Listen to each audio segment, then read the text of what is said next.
With A square के YouTube channel में आप सभी का स्वागत है। और एक बार फिर से मैं लेकर के आया हूँ इस नए सेशन के लिए। और यानी 2025 में जो बच्चे एग्जाम देंगे उनके लिए क्लास बेहतरीन होगी। तो आइए हम शुरू करते हैं अपनी क्लास को। तो जानकारी के लिए बता दूं कि मैंने जो आपका पैटर्न्स उठाया है वो उठाया है प्रोज से, जो कि जिसमें याद रखना फ्लेमिंगो टेक्स्ट बुक से जो ली गई है आपकी जो प्रोज का मैटर है। तो लिटरेचर में जो आपके दो शार्ट आंसर टाइप क्वेश्चंस आते हैं जिनमें 4-4 नंबर के होते हैं, 8 मार्क्स का आता है। और एक लॉन्ग आंसर होता है प्रोज से ही जो 7 मार्क्स का आता है।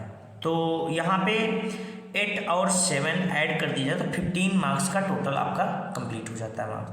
तो यहाँ पे मैं उसी पे फोकस करता हूँ थोड़ा सा। तो यहाँ पे जो क्वेश्चंस आए हुए फिलहाल उनमें से मैं कोशिश करता हूँ कि आपको समझा पाऊँ। तो द लास्ट लेसन अंतिम पार्ट चैप्टर का नाम, और इसके बाद मैं इसी चैप्टर पे बात करूँगा। इस चैप्टर को सबसे पहले अल्फोंस डाउटेट ने लिखा है। इसके राइटर जो हैं अल्फोंस डाउटेट हैं, तो इस स्टोरी के राइटर। तो आइए हम शुरू करते हैं। तो पहला क्वेश्चन जो हमारा है लिखा है, whom did M. Hamel blame for the ignorance in studies? कह रहा why। whom मतलब किसे, did M. Hamel blame यानी दोषी ठहराया for the ignorance अनदेखा करने के लिए in studies अध्ययन में, और why क्यों। कह रहा कि M. Hamel ने किसे दोषी ठहराया था, काहे में, अध्ययन में। अध्ययन में यानी क्या करते हैं, किसे दोषी ठहराया था, किसने, M. Hamel ने। और कह रहा why और क्यों ठहराया था, ये पूछ रहा है। तो आइए हम लोग क्वेश्चन का आंसर करते हैं। जो हमारा आंसर है वो हमारा आंसर क्या है, फर्स्टली। फर्स्टली का मतलब होता है प्रारंभ में।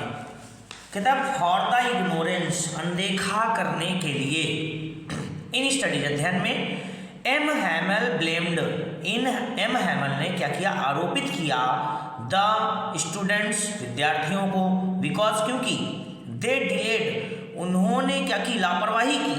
उन्होंने क्या की, लापरवाही की। कह रहा क्या, कह रहा द स्टडीज, काहे को यानी अध्ययन को, अध्ययन को उन्होंने क्या की, लापरवाही की। सबसे पहले तो ये कहा यानी विद्यार्थियों को लापरवाही, विद्यार्थियों को आरोपित किया क्योंकि उन्होंने पढ़ाई को क्या किया था, डिलेड यानी टाला था, टाल दिया था।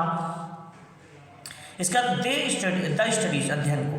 देन ही ब्लेम्ड, तब उन्होंने कहता क्या, ब्लेम्ड आरोपित किया देयर पेरेंट्स उनके माता पिता को, हु प्रिफर्ड जिन्होंने क्या किया था, हु प्रिफर्ड जिन्होंने क्या किया था, अर्थात बेहतर समझा।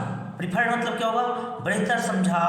देम उनके लिए, टू वर्क कार्य करने के लिए, ऑन ए फार्म की क्या करें, वो खेतों पर काम करें, आर एट द मिल्स अथवा कारखानों में काम करें। करेंगे देन यानी उसके बाद। पहले तो उन्होंने किसको, कह रहा firstly for the ignorance in studies M. Hamel blamed the students. M. Hamel ने पहले विद्यार्थियों को आरोपित किया अध्ययन के लिए, बिकॉज क्योंकि दे डिलेड द स्टडीज उन्होंने क्या किया था, टाला था, द स्टडीज यानी अध्ययन को। देन ही, तब उन्होंने ब्लेम्ड देयर पेरेंट्स उनके माता पिता को दोषी ठहराया, हु प्रिफर्ड जिन्होंने महत्व दिया था अर्थात चुना था, देम टू वर्क उनको कार्य करने के लिए, ऑन ए फार्म यानी खेतों में, आर एट द मिल्स अथवा कारखानों में। एंड देन और तब, ही ब्लेम्ड हिमसेल्फ उन्होंने स्वयं को भी दोषी ठहराया, हिमसेल्फ करा टू यानी स्वयं को भी उन्होंने दोषी ठहराया, फॉर गिविंग देम हॉलीडेज किसके लिए, उन्होंने उन्हें छुट्टियां दी। उन्होंने उनको क्या की थी, छुट्टियां दी। इसके लिए उन्होंने उनको भी, अपने आप को भी दोषी ठहराया। इसको कई बार रिवाइज कर लेंगे, उसके बाद आपको समझ में आ जाएगा, सारी मीनिंग शायद क्लियर हो गई होंगी। आगे कह रहे हैं कि what did M. Hamel say about the French language. What did M. Hamel से, M. Hamel ने क्या कहा about the French language, French भाषा के बारे में।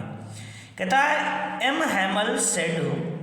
Hamel ने कहा दैट की the French language was the most beautiful language. जो फ्रेंच लैंग्वेज थी वो कैसी थी, सबसे अधिक सुंदर भाषा थी इन द वर्ल्ड यानी संसार में। संसार में सबसे सुंदर भाषा थी कौन, फ्रेंच भाषा। कहते द क्लियरेस्ट सबसे स्पष्ट साफ, द मोस्ट लॉजिकल अत्यधिक तार्किक, लॉजिकल का मतलब क्या होता है? तार्किक। ही फर्दर सेड, उन्होंने आगे कहा। अच्छा, फर्दर और फार्दर दो वर्ड आते हैं यहाँ पे। FURTHER इसका मतलब होता है आगे, और फार्दर का मतलब एक होता है FARTHER, उसका मतलब होती है दूरी। तो ही फर्दर सेड, उन्होंने आगे कहा, दैट की दे मस्ट गार्ड इट, उन्हें इसकी रक्षा करनी चाहिए, एमंग देम यानी उनके बीच में, एंड नेवर फॉरगेट इट, और इसे कभी भूलना नहीं चाहिए। कहते हैं MML said that the French language was the most beautiful language in the world, अर्थात एमएमएल ने कहा जो फ्रेंच लैंग्वेज है वो सबसे अधिक सुंदर भाषा है इस संसार में। द क्लियर, सबसे स्पष्ट, द मोस्ट लॉजिकल, और सबसे अधिक तार्किक है। ही फर्दर सेड, उन्होंने आगे कहा, दैट दे मस्ट गार्ड, कि उन्हें उसकी सुरक्षा करनी चाहिए, एमंग देम, उनके बीच में, एंड नेवर फॉरगेट इट, और इसे कभी भूलना नहीं चाहिए। तो ये रहे आज के 2 क्वेश्चंस। तो थैंक्स टू ऑल, जय श्री कृष्णा, राधे राधे, जय श्री राम। मिलता हूँ अगले नेक्स्ट वीडियो में, तब तक के लिए। और एक विशेष बात कि मैं डेली कोई ना कोई आपके लिए टॉपिक लेके जरूर आऊँगा, तो please like share subscribe and comments जरूर कर दें मेरे इस चैनल को। Okay, thank you, all the best.